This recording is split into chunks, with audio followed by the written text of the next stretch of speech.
Ստրասբուրգի դատարանն ապրիլյան պատերազմից 10 տարի անց հրապարակել է Բաքվի դեմ վճիռ գլխատված հայ զինծառայողի գործով։ 30-ամյա մայոր Հայկ Թորոյանը մատաղիսի հրթիռահրետանային սպառազինության ծառայության պետը ծառայակցի հետ Թալիշի հրամանատարական կետ զինամթերք էին տանում, երբ հայտնվեցին ադրբեջանական հարձակման տակ։ Մարդու իրավունքների եվրոպական դատարանի վճռում ադրբեջանական ձեռագրի դաժան մանրամասներ են հայկական կողմի ներկայացրած փաստական ապացույցներով։ Մենք կարողացել ենք ապացուցել, որ ադրբեջանցի զինծառայողները նախ գլխատել են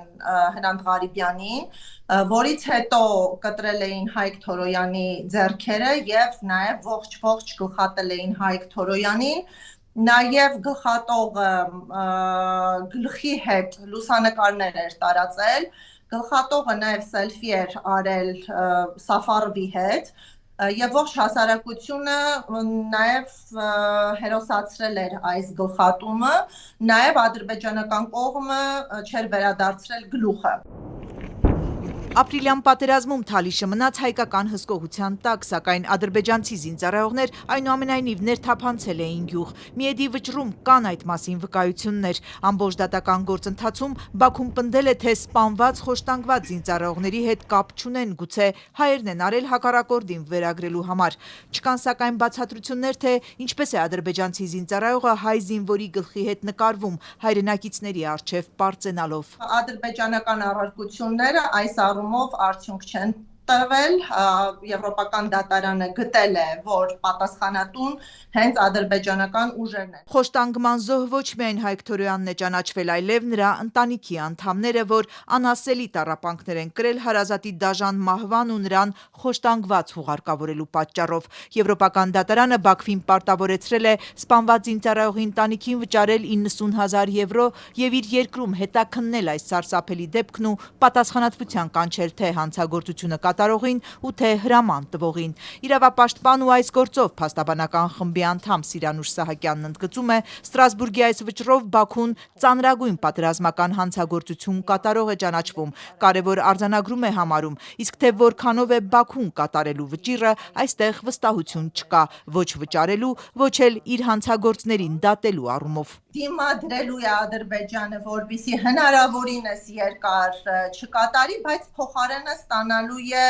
քաղաքական ճնշում եւ երկրի իշխող ուժի վարկանիշային անկում։ Զինծառայող Հայկ Թորոյանը հետմահու մարտական խաչ առաջին աստիճանի շքանշան է ստացել, մարտական ծառայության ու հայրենիքի պաշտպանության համար մեդալներ։ Եթե այս վճիռն ավելի վաղ լիներ, գուցե չլինեին 44-օրյա պատերազմում հայ զինծառայողների նկատմամբ ադրբեջանական վայրագությունները, շեշտում է Սիրանուշ Սահակյանը։ Մենք արդյունքում ունեցանք 10 տարի անց հրապարակված վճիռ, եթե ավելի վաղ հրապարակվեր, կարծում եմ Եվրոպական դատարանը եւ եվրոպական կառույցները միգուցե դերակատարում ստանձնեին 44-օրյա պատերազմում մեծաթիվ գլխատման դեպքերի կանխարգելմանը, սակայն այս ուշացած դատական ակտը կարող է նպաստել պատասխանատվության